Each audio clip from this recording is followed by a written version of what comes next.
Hello बच्चों, good morning. कल हमने आपको आपका पाठ दूसरा जोड़ और घटाओ पढ़ाया था। अब आपने 8 अंकों तक की संख्याओं को जोड़ना और घटाना सीखा था, इबारती प्रश्न बनाने सीखे थे और आज हम आपको इसके क्वेश्चंस करवाएंगे। इसका अभ्यास कार्य करना आपको है। मैंने जैसे कल बताया था वैसे ही करना है, फिर हम आपको समझा दे रहे हैं। पहला है हल करो, जिसमें जोड़ दिया गया है, सिंपल जोड़ है और सिंपल घटाओ, इसको आप कर सकते हैं। उसके बाद दूसरी है दो संख्याओं का अंतर 99,673। अंतर का मतलब दो कोई संख्याएं हैं जिसको घटाने पे हमको अंतर पूछा गया है, यानी घटाना है। तो जिसको घटाने पे हमको ये संख्या प्राप्त हुई है 99,673। अब आपको एक संख्या बता दी गई है, छोटी संख्या 3,62,781 है, तो बड़ी संख्या होगी। इसमें आप क्या करेंगे? इसमें आपको एक संख्या बताई गई है, छोटी संख्या आपको बता दी गई है और अंतर बता दिया गया है। अब आपको बड़ी संख्या बतानी है। तो जब छोटी संख्या बता दी गई और बड़ी संख्या बतानी है तो आप दोनों संख्याओं को जोड़ देंगे और जोड़ने पे आपको बड़ी संख्या प्राप्त हो जाएगी। फिर आप जब उस बड़ी संख्या से छोटी संख्या को घटाएंगे तो आपको ये 99,673 मिलेगा। ऐसे आप अपना उत्तर भी चेक कर सकते हैं। नीचे क ख ग घ में आपको टिक करना है, तो जो आंसर आपका जोड़ने पे आएगा दोनों संख्याओं को उसको लगा देंगे। उसके बाद राजेश के पास 15 लाख रुपए थे। ये 15 लाख इस तरह से लिखा है, लेकिन आप 15 के बाद 000 लगा के भी लाख लिखेंगे, तभी आप इसमें जो भी करना वो कर पाएंगे। अब उसने ज़मीन खरीदने में 8,46,000 तथा मकान बनवाने में रुपए 2,59,695 खर्च किए, तो उसके पास कितने रुपए शेष बचे? अब उसके पास कितने रुपए थे? 15 लाख। तो उसने ज़मीन खरीदने में और मकान बनवाने में इतने इतने रुपए खर्च कर दिए। तो पहले आप जोड़िए कि उसका जो खर्च है टोटल कितना हुआ। तो इसको जानने के लिए आप पहले 8,46,000 और 2,59,695 को जोड़ेंगे। इन दोनों को जोड़ लेंगे तो आपको पता चल जाएगा कि 15 लाख में से कितने खर्च हो गए। अब आपको बताना है कितने बचे।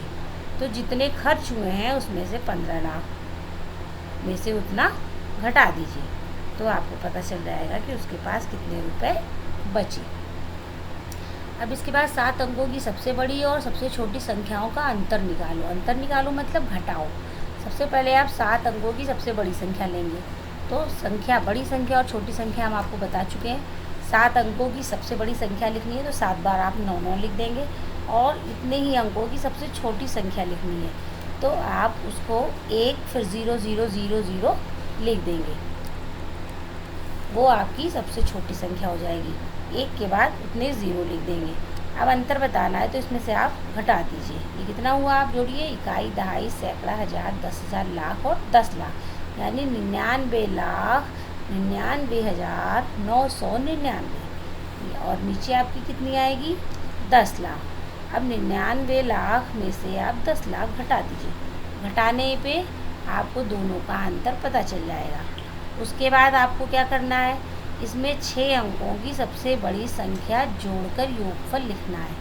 यानी घटाने पे जो आपको मिलेगा उसमें 6 अंकों की सबसे बड़ी संख्या, यानी 6 बार 99 लिखोगे और उसको जोड़कर उसका योगफल निकालोगे, यानी जोड़कर योगफल लिखेंगे आप।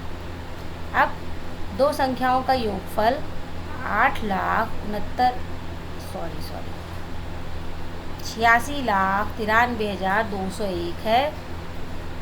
एक संख्या 38,45,413 है, तो दूसरी संख्या बताओ। इसमें दो संख्याओं का योगफल दिया गया है। दो संख्याओं का योगफल दिया गया है, तो एक संख्या इतनी है तो दूसरी संख्या बतानी है।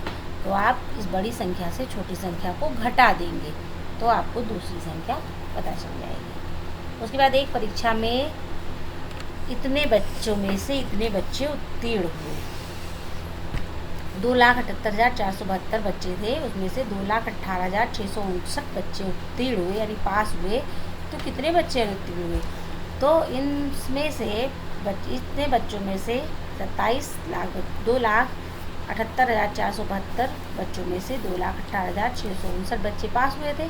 5 बच्चों को हम घटा देंगे तो जो बच्चे आएंगे वो अनुत्तीर्ण होंगे। अब इसके नीचे 7वां, एक गोदाम में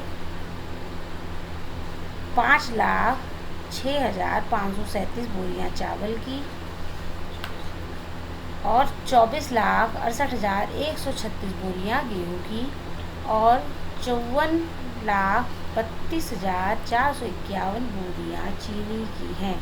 तो बताओ गोदाम में कुल कितनी बोरियां हैं। अब आपसे कुल कितनी बोरियां पूछा है तो कुल का मतलब आप तीनों को जोड़ दीजिए और जोड़ने के बाद आपको आंसर मिलेगा, वही इसका आंसर होगा।